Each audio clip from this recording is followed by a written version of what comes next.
Okay, so the first thing para mag-apply ng visa sa Korea is of course you have to have the form. So paano ma-download? Lagay ko na lang sa description link box. So ang kailangan mo kapag ikaw ay isang employed individual, you need the C3 short-term visa. So ano nga ba yung requirement? So sa website itself, makita mo agad yung mga requirements. So unang-una, yan, nakalista na. Pero, sasabihin ko kung ano yung mga ginamit ko dito na requirement. Okay, out of that 11. Siyempre, nandun yung application form, passport size picture, yung passport, dapat 6 months yan. May natitira pang 6 months yan pag yung from the time na nagstay ka doon sa Korea. Passport bio page. Yan yung first two pages where nandun yung picture mo and also yung signature. Then, number 5, original and photocopy of valid visas and arrival stamps. So, kung meron kang, mga OECD member countries for the past 5 years, hindi ko kabisado eh. Pero I remember submitting Australian visa. Tapos, number 6, kung applicable sa'yo, PRC card, IBP. So, wala ko yan. So, wala akong requirement. Number 6. And then number 7, original certificate of employment. So, it must include yung position, date hired, compensation, address, HR landline number, cell phone number not allowed, and also yung HR email address. By the way, sa amin wala kaming landline, kaya nag-cover letter ako explaining why we don't have landline. Tinanggap naman. Number 8, syempre, original personal bank certificate. So, nakalagay naman dyan, no? Kung ano. And also, yung 6 months average balance or ADB. So, on top ng personal bank certificate, meron ding bank statement. Magkaiba yan pala. Kala ko dati pareho lang. Ang bank statement, yan yung mga transaction for the last 3 months. So, makikita din yung pagpasok, paglabas ng money. So, yan, sa bangko din yan kinukuha. Photocopy of ITR or 2316. And ito, visa gratis. Actually, free lang daw to. Pero since sa Kivac ako, may I think 900 yung binayaran ko. Kapag more than 60 days ka, 2,000. So dito, not required. I mean, hindi applicable tong dalawa, so hindi ko na ginawa yan. Okay? So, from this link, itong nandito,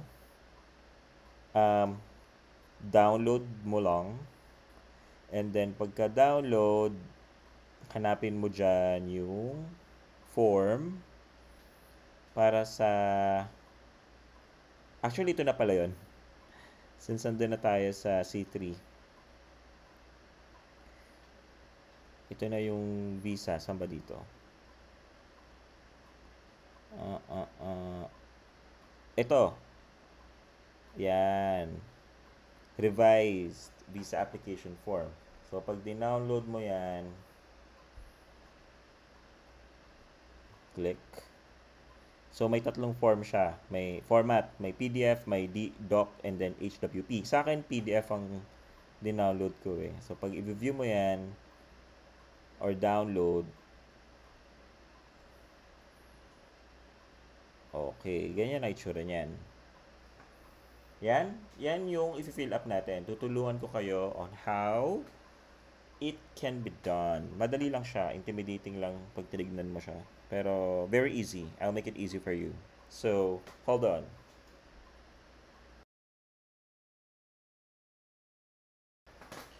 Okay, so ganito mag-fill up ng visa application form for tourist for Korea.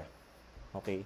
So, as I've mentioned, medyo intimidating talaga siya at first. And before talaga pinag-iisipan ko kung paano talaga mag-apply. Isa na ring factor yun siguro kaya medyo nakakatamad kasi yun nga, intimidating siya. Pero, since you've clicked on this video, I got you covered. Madali lang siya. Okay?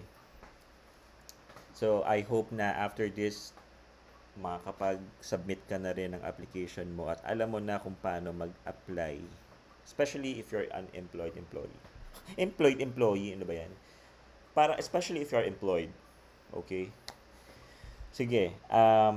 Syempre, like every other visa application, very basic that you provide your personal details. So, nandyan yung name, and also yung details ng mga details mo, basic details like yung date of birth, nationality, country, and yung national ID, national identity number. So sa case natin, national ID, alam naman natin 100 years yan bago dumating. So if you don't have it, it's fine. You can just lagay mo lang NA. Ayan. And then sa 1.8, ang question, has the applicant ever used any other names to enter or depart Korea? So, kung wala ka namang ibang name or alias, edi no. And then, sa details of visa application, so nilagay ko C39 tourist, and then short-term stay. Yan, less than 90 days. And then this one, you can leave this blank yung for official use only. Baka sa consul yan. And then yung passport information, so regular, passport number, yung country, place of issue, date of expiry. So basically, all of that information, makikita mo yan sa iyong passport. Okay? And then the passport type, it's, syempre, sa 3.7, ang question is kung meron ka ba pang ibang valid passport. So since hindi naman ako dual citizen, no, ang sagot dyan. Okay? Kaya NA na yan. NA na lahat yan. Contact information, so yung country, kung saan ako naka-reside, so yung address. And then sa 4.2, meron bang current? Kung same lang yan, NA mo na. Pero kung may iba ka pang address, so ilagay mo na. Cellphone number, so yun ang nilagay ko, cellphone, kasi wala na kaming landline, hindi na uso yun. Char. 2018 pa kami, walang landline. So, NA. And then, yung email address mo, syempre, kung sino yung mag-apply. 4.5, emergency contact information. Full names, kung sino gusto mong ilagay.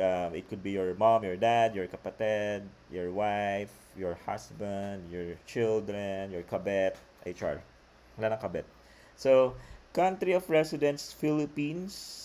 And, syempre, preferably, lalagay natin yung mga contact natin sa Philippines. Diba? Kung dito ka nakatira, edi ilagay mo dyan, Philippines. And then your relationship to the applicant. So, sa akin, brother ko nilagay ko. And then his contact number. Next is marital status and family status. Single. And then all information below this, syempre automatically not applicable. And then does this applicant have children? No.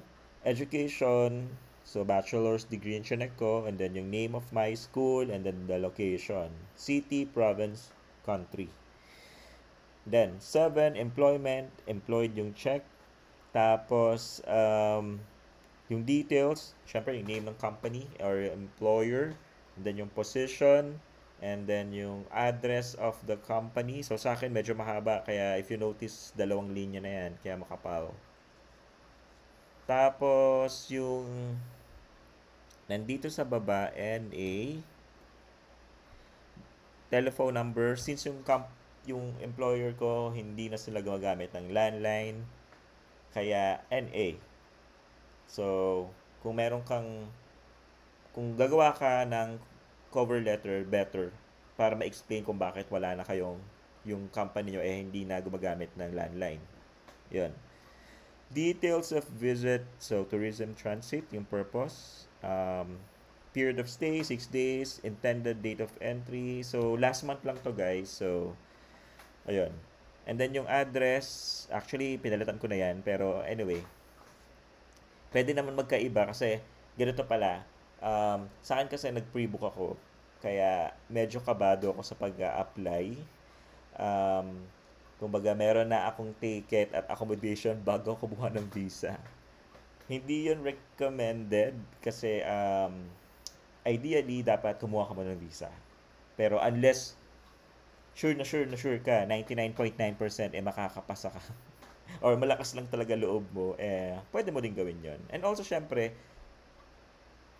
kapag naghahanap ka ng mga seat sale, 'di ba? Syempre, you have to book that months in advance. So, yun ang ginawa ko. So, last year pa kasi ako nag-book. Kaya, kaya ganun. Okay? So, purpose of visit NA, syempre, ano bang question dito? Kung nag-travel na ba ako sa Korea in the last 5 years? Syempre, no. Kaya NA ang sagot. 8.7, has the applicant traveled outside her or his country, excluding Korea? So, kung may mga travel history ka na, lagay mo. Kung wala, NA. Okay, yan naman. So, pag niyas mo yan, automatically, lagay mo kung ano yung mga napuntahan mo na, other than Korea.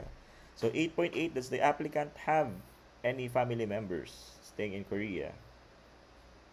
Alright. So, no, not applicable. Tapos, kung if I will be traveling to Korea with any family members, no. So, since solo traveler, no yan. Tapos, details of invitation, no, walang nag-invite. So, NA. Funding details. So, dito, medyo tricky. So, ang nilagay ko, siguro, convert nyo na lang, divide nyo na lang sa 57 or 58. Sabi kasi nila 10,000 a day daw, kung ilan yung days ka, or 10,000 or above, and above. Pwede rin daw 5,000. Pero kung sa tingin nyo, kaya naman siyang back-upan ng statement, bank statement ninyo, edi lagay nyo na yung medyo mataas, di ba? Na 10,000 at least a day. Yan. Tapos, who will pay for the applicant? Siyempre ako. Relationship, NA, type of support, financial support, contact number, siyempre may number. And then, yung question dito, kung meron bang ibang nag-fill up nito other than myself. So, NA, dala ko lang naman nag-complete niyan. And then, yung notice, yan, pwede nyo nang basahin yan. So, may translation naman from English, from Korean to English. And then, yung declaration. So, yan, nilagay ko yung date kung kailan ako nagpunta ng KVAC. So, pwede naman siguro kahit yung actual day or day before, pero sa akin baka sa tanongin kaya nilagay ko na lang yung day kung kailan yung appointment ko kay KVAC. Tinapat ko doon. And then yung only na sulat kamay is yung signature. Syempre, hindi ko na siya pinrint baka kasi I think nag-try din kasi ako mag-print. Actually, marami akong copy nitong likod. And then pinapirma pa rin ako. So nag-leave talaga ako meron din akong separate na printed copy na walang signature. Na doon ako magsasign para sure. And then, that's all. And then, after nyan, diretso ka na sa KVAC. Pagpasok mo doon, sa Brittany Hotel. Yung Brittany Hotel, katabi lang niya ng MOA, ng Aura SM. And then, I think, ano bang floor nila? Nakalimutan ko, 9 ba or 6? Nandun naman yan Tanong nyo lang sa front desk. Pero pagpasok nyo dun sa loob ng KVAC, yung may sasalubong naman. Hindi sasalubong. Pagpasok mo, may parang table, counter sa gitna. Tapos ipapasa mo yung papel mo doon, tatanungin ka, application or claim, ganan. So kung application, pakita mo lang yung stub, yung parang appointment slip. Tapos check nila yung mga requirements mo, kung may sobra, may kulang, ganon. Siyempre, pag sobra, babalik na ka. And then, bibigyan ka na ng number, queue number. Tapos, pasok ka sa kanan, upo ka doon, may screen. Tapos, mabilis lang yun. And then, after nun, mag-exit ka. Tuturuan ka naman dun Tapos, mag-exit ka. Tapos, akyat ka sa stairs. I think 10th floor yata yun. 10 or 11. Basta. Pagpasok mo doon, kung ano mang window ka, bibigay mo yung requirement, check ulit, tapos bubayad ka ng 900. Tama, 900 yung bayad. Kung gusto mo ipa-deliver sa'yo, right at your doorstep, may extra fee. So sa akin kasi, ipipick up ko na lang. Kaya, 900 lang talaga yung binayaran ko. And also pala yung picture, don't forget, ang sabi dito, ang size ng picture is 35 by ano ba yun? By 45. And then, should be taken within the last 6 months. So, pag nagpa-picture kayo, sabihin nyo lang Korean visa. Isa lang naman yung kailangan Idikit nyo na yan upon submission. ng form. Papadikit sa'yo yan kung hindi pa nakadikit. So, para less hassle, dikit nyo na siya. Ano pa ba? I think yun lang. So, just enjoy your Korean application journey. Siyempre, yan yung step one, required step for you to be able to come to Korea. So, hopefully, maging successful. Sa akin pala kasi, it took me parang almost 3 weeks bago dumating yung result.